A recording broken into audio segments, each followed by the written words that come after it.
¿Qué tal, amigos? Muy buenos días. Aquí estamos en Jerez al Día, en el primer día del mes de octubre.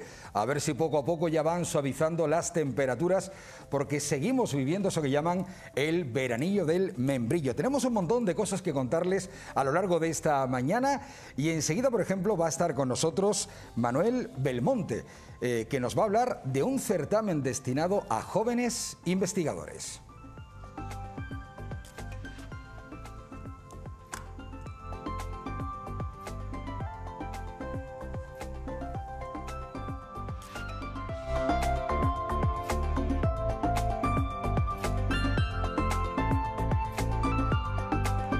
Ahí lo tienen, se trata del Ateneo de Jerez, que de acuerdo con su filosofía de incentivar la participación de la juventud en sus actividades y proyectos culturales, ha convocado en este año un premio a la investigación entre la juventud, que se denomina el primer certamen para jóvenes investigadores. La selección de proyectos fue realizada por un jurado constituido por 8 profesionales de la enseñanza, que posteriormente escuchó y valoró las defensas realizadas presencialmente en la Sala Paul, cedida para este evento por el Ayuntamiento de la ciudad. El fallo de este jurado se comunicó en una ceremonia oficial celebrada en el aula magna de la Universidad de Cádiz. Lo dicho, enseguida estará con nosotros Manuel Belmonte, que es asesor del Club de la Ciencia Joven del Ateneo de Jerez. Y vamos a hablar también de aguas tranquilas. No sé qué se imaginarán ustedes cuando le hablamos de aguas tranquilas, porque vamos a hablar de una exposición que se llama Still Waters, que si lo traducimos al castellano es precisamente así, aguas tranquilas. Ahí lo tienen, el cartel es magnífico, así como muy New Age, que se llama ahora.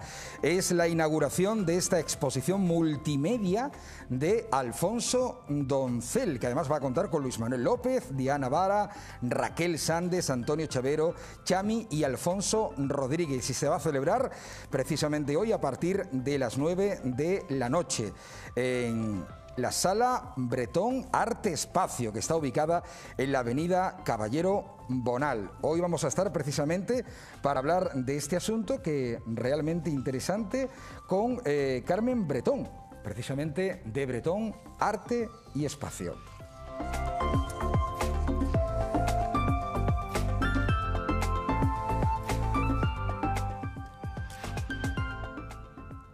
La verdad es que es un cartel muy hermoso, así con una plasticidad. Como plasticidad estética y también sonora, tiene una obra adaptada como ópera, pero de Federico García Lorca. Si yo les hablo a ustedes de la casa de Bernarda Alba, pues piensan en la obra literaria. Bueno, pues ya es ópera.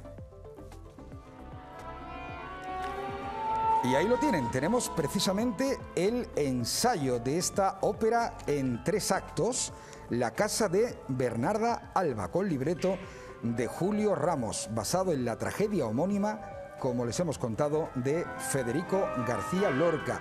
Hay que decir que llega la casa de Bernarda Alba al Teatro Villamarta de Jerez, esta versión orquestada que, bueno, se inauguraba oficialmente el 10 de noviembre del año 2018 en el Teatro de la Zarzuela de Madrid. Y ahí estamos viendo precisamente imágenes del ensayo de esta obra, donde la mezzosoprano Ana Ibarra debuta en el papel protagonista de esta ópera.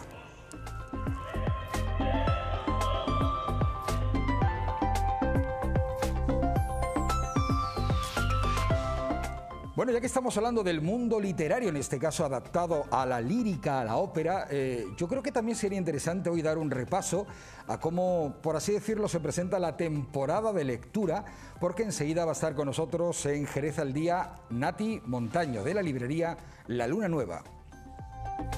Ahí lo tienen. Yo creo que estamos hablando de una de las librerías emblemáticas de nuestra ciudad y, como siempre, una buena oportunidad, siempre un buen motivo para tomar un libro y dejarnos embelesar por la lectura. A ver qué nos tiene que contar, como digo, Nati Montaño de La Luna Nueva, acerca de novedades y qué sugerencias tiene para meternos de lleno en un libro.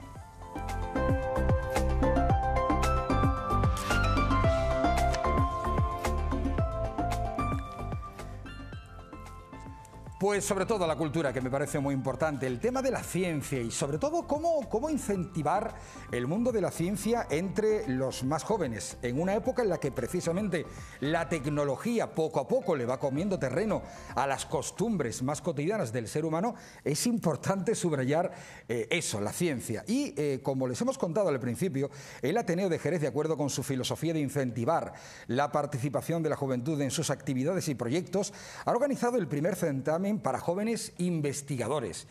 Y yo creo que es un tema súper interesante y por ello hemos invitado hoy en el plató de Onda Jerez Televisión, de Jerez al Día, a Manuel Belmonte. Manuel, ¿qué tal? Buenos días. Hola, buenos días. ¿Cómo estás? Bien, ¿y ustedes? Fantásticamente. Bien. Y sobre todo porque me parece muy interesante. Bueno, Manuel es asesor del Club Ciencia Joven dentro del Ateneo de Jerez, que como saben ustedes tiene varias secciones. Yo comento y digo a los espectadores de Jerez al Día, y si yo estoy equivocado, Manuel, tú me corriges, que la tecnología le está comiendo terreno al ser humano y dentro de muy poco yo creo que nos va incluso a rebasar, a sobrepasar. Pero es precisamente ahora más importante que nunca que se fomente y se incentive la ciencia entre los jóvenes. La ciencia y el pensamiento científico, que no es lo mismo. La ciencia se puede usar sin entenderla, y el pensamiento científico te hace más persona. Me ha encantado la frase. Vamos, frase totalmente lapidaria. Son dos cosas distintas. Ajá. Lo que se fomenta, lo que se intenta fomentar con el primer certamen ya se celebró, como has leído tú anteriormente, ya se dieron los premios y todo. Y este año, ahora, en este momento, estamos ya convocando el segundo certamen para el año que viene. Será la comunicación de los trabajos, será a partir de finales de mayo y a principios de junio es cuando se fallará otra vez el segundo premio. Pero suponemos que hacer un trabajo de investigación conlleva un cierto tiempo de investigación, de preparación y todo, y por eso lo hacemos ahora a principio de curso, para que el profesorado y el alumnado tenga tiempo de pensar los proyectos, de desarrollarlos y llevarlos a cabo para poderlos presentar dignamente a finales de mayo. Bueno, yo quiero que me haga balance de lo que ha sido la primera edición, porque supongo que si ya se está preparando el segundo certamen, es que el primero ha sido un éxito, ¿no? Sí, sí que lo ha sido, sí.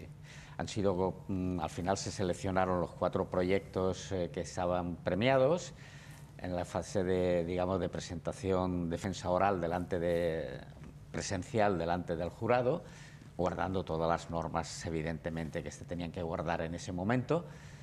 Y los premios consisten en participar, los premios, y después hay un premio para la ESO, otro para bachillerato, un accesi para la ESO y otro para bachillerato. Y los dos premios consisten en participar en una feria de gran prestigio que tiene lugar en Barcelona, que este año será la 23 edición. Entonces lleva ya muchos años y asisten de todos los países, aproximadamente unos 14 o 15 países de todo el mundo van allá, incluida China o Estados Unidos, y ellos participarán, ya tienen asegurada la entrada, a pesar de que normalmente en esta feria se tiene que hacer un proceso de selección porque hay más demanda que lugares posibles. Entonces, por un convenio que ha establecido el Ateneo con la entidad organizadora, los 2 proyectos premiados tienen entrada directa ya sin ningún tipo de trabas para su presentación allí. Entonces, los otros 2 son a una feria que se va a tener lugar en Extremadura, los 2 accesis. Y entonces los premios pues han sido muy importantes porque además el Ateneo les da una subvención, una pequeña beca para digamos, ayudar a los gastos para trasladarse, manutención, etcétera, ¿no? Durante los días, porque la feria dura 4 días. No hay premios en metálico. Esto es importante, ¿no? Porque claro, el dinero se gasta y se olvida. Claro, se gasta, se olvida y la experiencia allí no tiene parangón ni la van a olvidar nunca. Porque y de eso se trata precisamente, ¿no? Sí. De incentivar esa curiosidad por el mundo de la investigación entre la gente más joven, ¿no? Sí, sobre todo hay un problema que muchas veces estos chicos que tienen unas inquietudes distintas del botellón o de la feria o de salir o dar la vuelta, muy oportuno. Suelen sentirse como un poco rara avis, ¿no? Entonces, darse cuenta de que no son tan raros, sino que hay muchos raros también por ahí sueltos. Raros necesarios, sí, yo diría. Eso les da una cierta confianza y aumenta su propia autoestima, ¿no? Y eso es muy importante, que vean que hay mucha gente de toda España y de fuera de España que están allá presentando proyectos tan importantes o más como los suyos, ¿eh? ¿De qué edades estamos hablando aproximadamente? Desde los 12 años hasta los 18. De 12 a 18. Sí. A ver, es que no es que sean jóvenes investigadores, es que son niños. Sí. Sí. Y lo hacen bien. Pero desde tan temprana edad ya se sabe si un chico puede tener, por así decirlo, madera de investigador. A ver, lo importante es que tenga curiosidad. Después, claro, el investigar, hacerlo con rigor, no un poco al tuntún, sino con rigor, exige una serie de aprendizaje, ¿no? De decir, mira, si tú quieres investigar tienes que hacer primero esto, después esto. Pongo, por ejemplo, lo que pasa ahora con las vacunas. La gente ahora se ha dado cuenta de que hacer una vacuna significa primero una gran tarea de investigación, primero en fase de laboratorio, después con animales, después con personas, grupo pequeño, después grupo grande.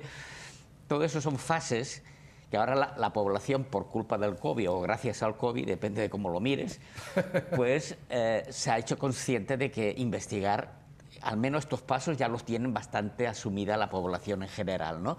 Pero es que hay muchas cosas... Pero ha sido por esto, a ver, Manuel, para que nuestros telespectadores lo entiendan.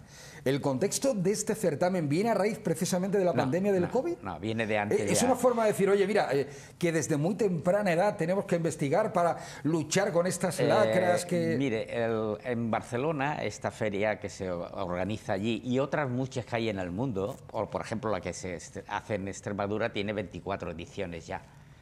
O sea que no es una cosa que se ha inventado hace poco, lleva 24 ediciones con gente joven presentando proyectos.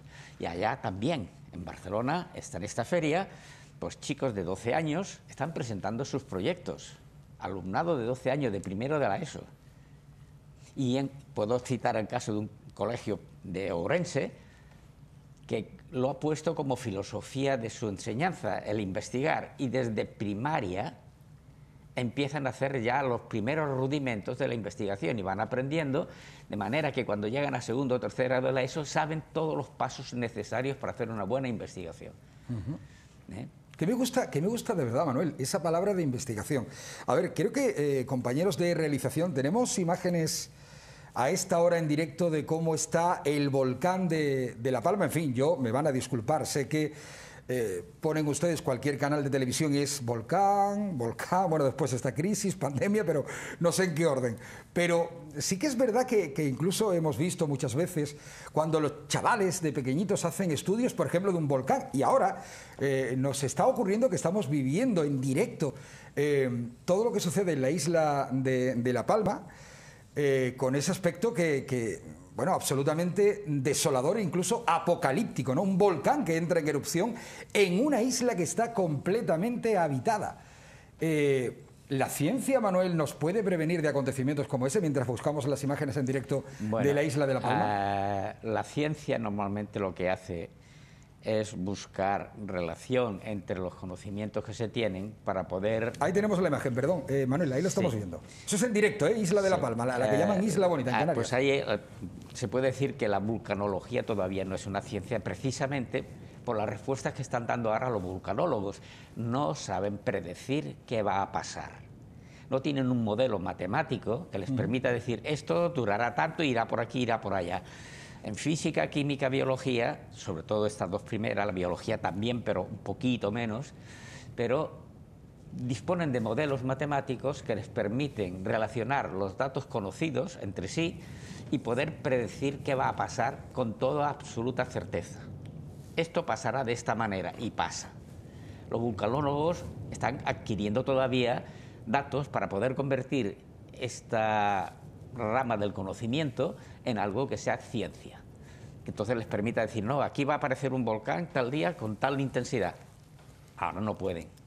Y cuando les hacen preguntas, lo primero que dicen, no podemos decir nada porque no sabemos todavía cómo predecir qué le va a pasar a esto, porque no tienen suficientes datos todavía como para crear modelos. Y esto es investigar. Investigar es ver qué ocurre en alguna cosa, sea social, humanística, de la naturaleza, de la física, cualquier cosa que te permita relacionar unas cosas con otras y decir, si vemos esto, va a ocurrir aquello. Eso es ciencia. Y eso es investigar. Investigar es encontrar una relación entre los conocimientos que se tienen para poder usarlos en beneficio de la humanidad. Y eso es lo que se busca que hagan los chavales de esta edad, el alumnado, que investigue sobre cosas muy sencillas que tienen a su alcance. No pueden, evidentemente, investigar cosas sobre el cáncer o sobre los volcanes porque les faltan conocimientos, tiempo y medios. Pero sí que pueden encontrar, por ejemplo, una relación entre, pongamos, qué pasa a una planta en su crecimiento si le pongo crema protectora. Dices, pues hombre, si se alimentan por la fotosíntesis de la luz del sol, posiblemente una planta cuando le pongas una crema protectora, pues o crezca menos o se muera. Bueno, yo he tenido un alumno que hizo ese estudio y la planta creció un 20% más, en comparación con las que no la tenían. Y ese chaval era de primero de la ESO, una cosita que podía hacer porque estaba a su alcance, lo único que tenía que hacer era comprar plantas. Compró unas 60 plantas, 30 de modelo, digamos de control, y 30 las que aplicó la crema. Y ver qué pasaba, con unos parámetros bien definidos, y observó eso. No supo explicarlo, evidentemente, le faltaban, pero constató un hecho. A una planta, si se le aplica esta crema, no cualquiera, aquella que él usó, le pasa esto. Estamos hablando de curiosidad y observación. Exacto. El principio de todo argumento científico, ¿no? Sí, sí, no, es que toda investigación parte de una pregunta sobre algo que te ha extrañado. Y eso, hay mucha gente que ve las cosas y no se extraña. Esta es la primera parte de la fase científica, tener la mente abierta y no aceptar las cosas porque sí. Sin duda alguna. Bueno, yo tengo curiosidad porque, claro, cuando me has hablado, Manuel, de esa franja de data, en fin, tan incipiente, a partir de 12 años hasta 18, de todos los proyectos que se han presentado, ¿cuál os ha llamado más la atención? Bueno, y además, cuéntame, ¿quién ganó? Bueno, el de bachillerato lo ganaron unas alumnas del Padre Coloma que investigaron si era necesario tener todas las ventanas abiertas por la cuestión del COVID, o si había, estudiando el nivel de CO2 de las clases, cuántas ventanas eran necesarias tener abiertas, cuánto tiempo para mantener un poco, digamos, la comodidad de la aula sin tanto frío, porque allí tenían todas las puertas abiertas, todas las ventanas abiertas para evitar problemas. ¿Es necesario eso? Y entonces lo investigaron y se dieron cuenta que no era necesario tantas ventanas abiertas para mantener el nivel saludable de seguridad del aire de la clase. Eso fue una de las cosas que hicieron con rigor, comparando diversas aulas entre sí. ¿Y la conclusión fue práctica? Sí. O sea, no hacía falta tener todas las ventanas abiertas y todas las puertas, con unos baremos que ya se encontraron, con una cierta manera de tener las ventanas abiertas y las puertas, de manera que se podía mantener el nivel, digamos, saludable del aire sin necesidad de padecer tanto frío. Bueno, y además que es algo absolutamente práctico, ¿no? Práctico. Y aplicable a nuestra vida cotidiana. Sí. Claro, porque muchas veces hablamos de ciencia y parece que se nos queda como muy grande, pero que tiene unos efectos prácticos, yo creo que inmediato, porque si nos explicas bien cómo es lo de las ventanas, seguro que todo el mundo lo hacemos. Para eso tendría que venir ellas, que son las que lo saben. Pues mira, no es mala idea, ¿eh? Traerlas pues, un día aquí al plató de Jerez al día y que nos explique cómo y cuánto tiempo hay que tener las ventanas abiertas. A propósito, que ahora entra una época en la que, bueno, por un lado parece que la pandemia remite, pero por otro también entra el periodo de frío, con lo cual sería muy oportuno, ¿no? Sí. O sea que eso lo tienen ellas estudiado con un aparato que tienen y ahora están diseñando incluso una app para poderla llevar a los otros centros, o sea que no hay problema. Y por otra parte, algo que os haya llamado la atención en cuanto a algún proyecto presentado que pueda ser así un poquito como una idea peregrina. Bueno, de los que se presentaron este año, pues han sido cosas más bien. Unos que estudiaron el premio de la ESO fue estudiar cómo se fermenta y qué efecto puede tener la adición de una sustancia, un sulfato, para la fabricación del vinagre de Jerez. Ajá. Entonces compararon diversos sistemas, diversas maneras de hacerlo, granulación distinta y una cosa que puede ayudar a la fabricación del vinagre. Yo te preguntaba al principio, ya hablando en general de la ciencia, bueno, lo que somos hoy día el ser humano, nuestra calidad de vida, ¿no? Cómo vivimos, se lo debemos todo, absolutamente todo al mundo de la ciencia. Pero, Manuel, qué cerquita estamos, si no lo estamos viviendo ya, que la ciencia, sobre todo la tecnología, supere la capacidad cognitiva del ser humano. Bueno, digamos que... No te habré puesto en un apuro, ¿no? No. Lo único que ocurre es que, claro, a lo mejor te estás refiriendo a la inteligencia artificial. Sí, indudablemente. Es como se decir que un cuchillo ha superado a los humanos, porque antes para cortar cualquier cosa, una rama, un trozo de carne, con las manos lo teníamos muy mal. Mientras que con un cuchillo eso ya está un poco mejor. Y si ahora tenemos una sierra mecánica, mejor todavía. ¿Eso ha superado o es simplemente que nos hemos dotado de herramientas para hacer lo que hacemos mejor? Pero la diferencia, Manuel, es que el cuchillo se ha inventado hace siglos. Sí. Pero la tecnología, el escenario tecnológico en el que nos movemos es muy reciente. No está preparado realmente el ser humano para adquirir toda esta tecnología que ha llegado de golpe. El problema es que la tecnología ha crecido más rápido que la ética. Sí.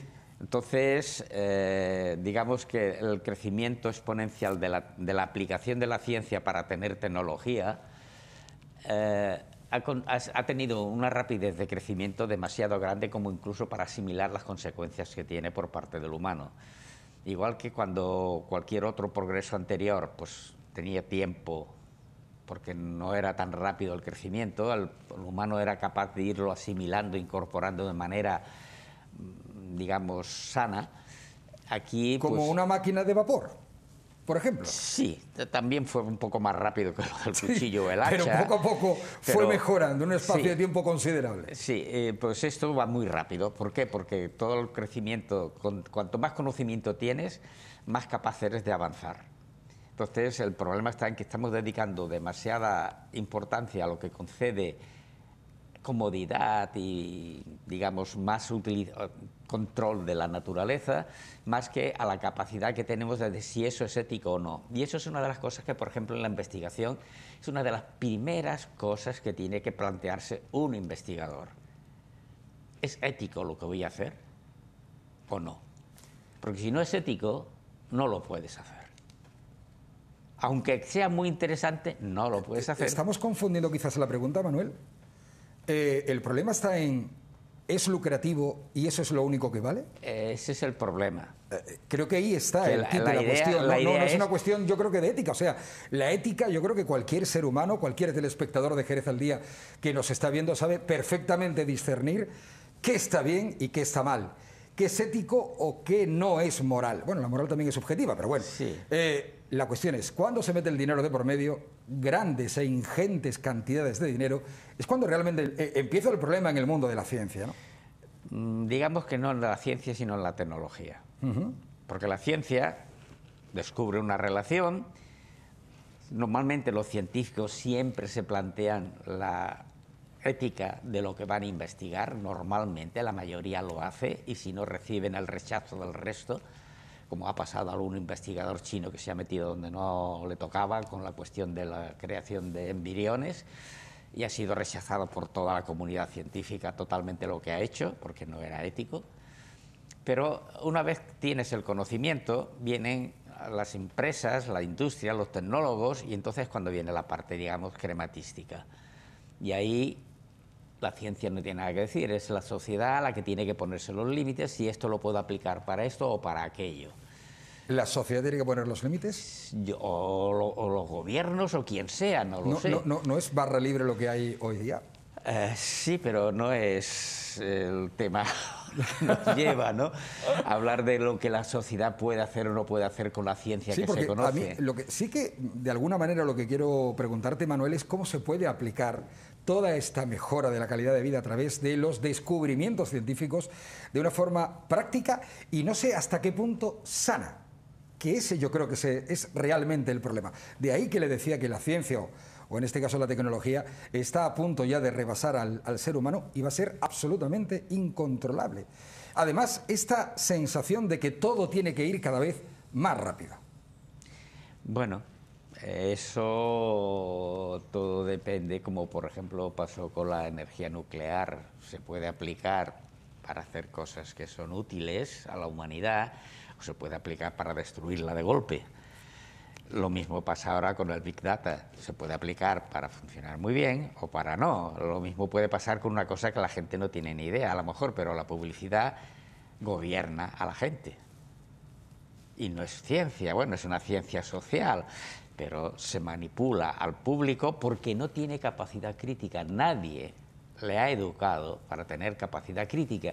Y aquí viene que cuando uno es científico, normalmente, no siempre, cuidado, pero la mayoría de los científicos su capacidad crítica es elevada.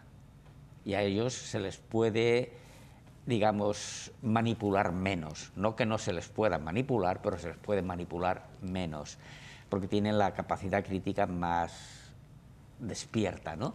Mientras que la mayoría muchas veces la educación que se suele dar a la juventud es para adormecerla, para hacerla dócil, porque es lo que se busca en las clases, tener alumnado la juventud dócil. Y yo creo que cualquier estrato social, ¿no? Bueno, pero es que la juventud es la que recibe la educación y después, cuando se hace adulta, si no tiene desarrollada su capacidad crítica, sigue adormecido.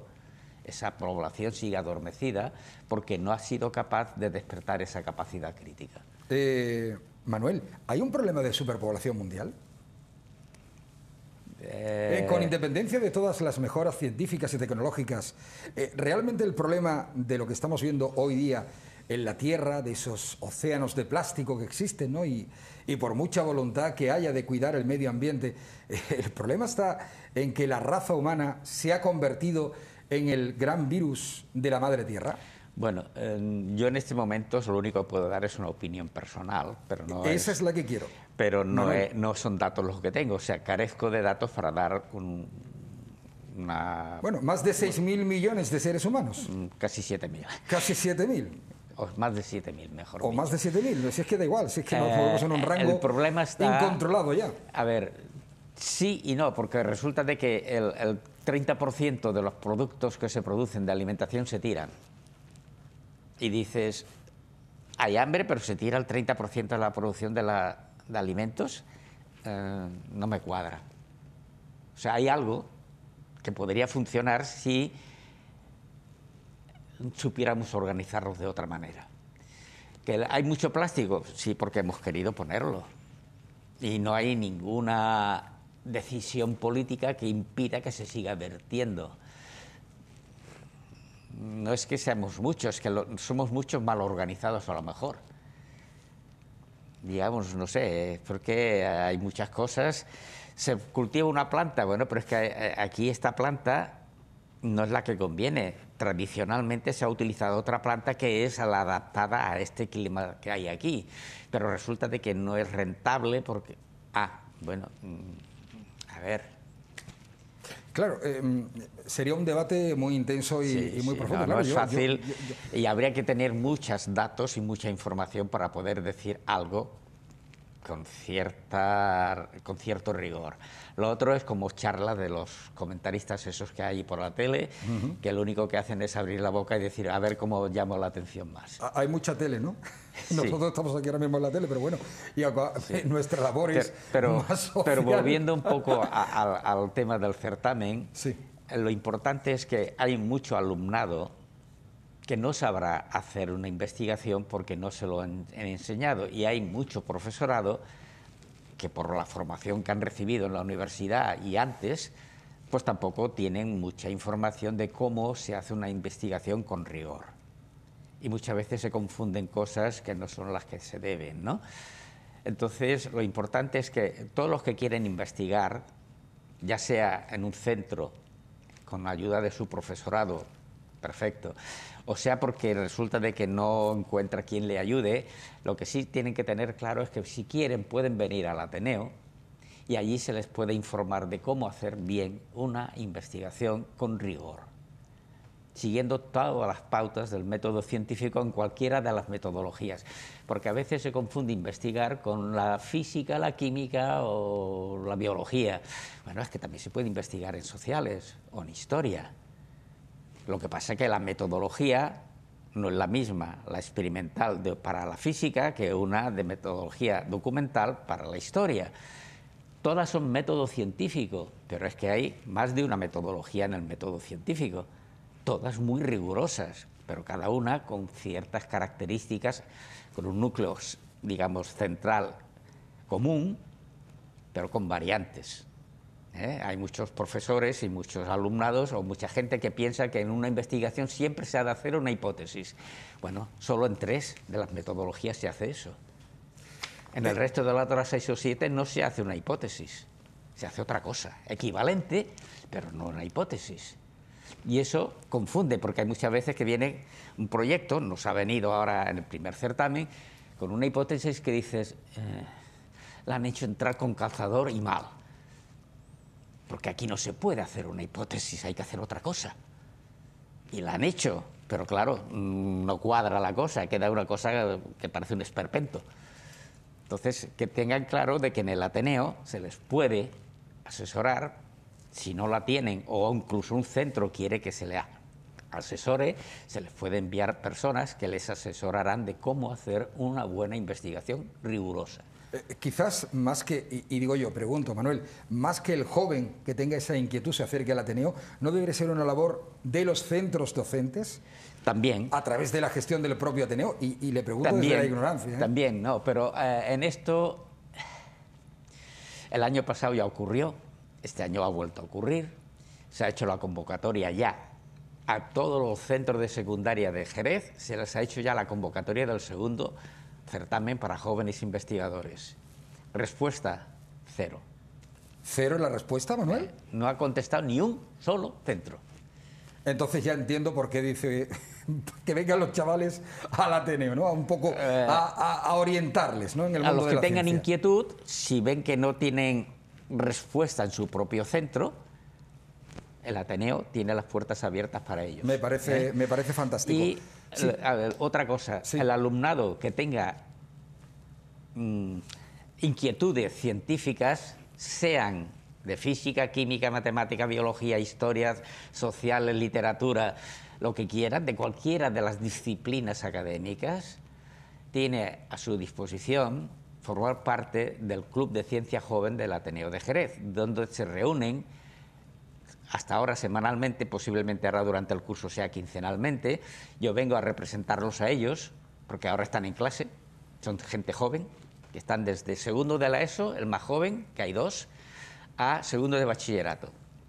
Y estas personas se están reuniendo para discutir sobre temas de investigación, hacer sus propias investigaciones bien asesorados. Ellos han hecho el diseño durante todo el verano, que se han estado reuniendo semanalmente, 2 horas semanales cada día de julio y de agosto, lo cual es un gran mérito. Se han reunido para preparar una presentación del segundo certamen y del Club de Ciencia Joven. Y lo han presentado en sus propios centros, porque otros no les han dejado. Ajá, bueno.